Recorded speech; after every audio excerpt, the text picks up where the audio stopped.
என்ன உனக்கு மட்டும் தான் கை இருக்கா?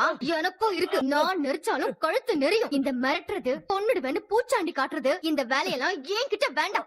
உங்களுக்கு எல்லாம் பயப்படுற ஆளா இருந்தா என்ன கார்ல கொண்டு வந்து விட்டல, அன்னைக்கு அழுதுட்டு என் வீட்டுக்கு போயிருப்பேன். எப்போ இந்த தாலிய கட்டிட்டு உன் வீட்டுக்குள்ள நான் வந்தேனோ அன்னைக்கே நான் எல்லாத்துக்கும் தயாராயிட்டேன்னு உனக்கு புரியலையா? என்னைய மிரட்டலாம், சித்திரவதை பண்ணலாம், அத பார்த்து குடும்பத்தை அழகுக்கலாம்னு கனவுல கூட நினைக்காத, புரியுதா? குமாரி கதவை தரடா. கதவை தரங்க.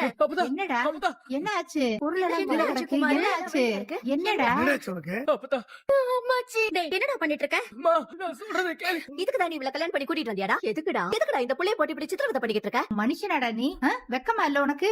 ஐயோ அப்பதா, உங்களுக்கு என்ன நடந்ததுன்னு தெரியாது. பேசாதடா, வாயை திறந்து எதுவும் பேசக்கூடாது சொல்லிட்டேன். எனக்கு இங்க இருக்கவே பயமா இருக்கு அம்மாச்சி. ஐயோ அம்மாடி, இந்த பாரு, அவ அப்படி எல்லாம் பண்ண மாட்டாமா. அப்புறம் நாங்கெல்லாம் எதுக்கு இருக்கோம்? ஏண்டா இப்படியாடா ஒரு பொண்ண பயமுறுத்தி வைப்ப? பாவி உருப்படாதவன. ஏண்டா இப்படி எல்லாம் நடந்துக்கிற? சை அம்மாடி, இத பாரு, நீ அழாதம்மா, கண்ணு தொடச்சுக்க. நீ எங்க ரூம்க்கு வந்துரு, சரியா? வா உருப்படாதவனே. என்னடா இதெல்லாம்? என்ன பண்ணிட்டு இருக்க? பெரியப்பா, நான் சத்தியமா எதுவுமே பண்ணல பெரியப்பா. ஏற்கனவே வருமான வரி கேஸ்ல உள்ள போயிடுமோன்னு பயந்துட்டு இருக்கோம். கொன்றுவேன். என்னடா இப்படி பண்றா? சொல்லுவே. என்ன சொல்றதுன்னு எனக்கு தெரியலடா. ஏண்டா ஆட்டிக்காம கேவலப்படாம ஒரு சின்ன விஷயம் கூட உன்னால பண்ண முடியாதா? நீ என் பையன் சொல்றதுக்கு எனக்கு வெக்கமா இருப்பாட்டா.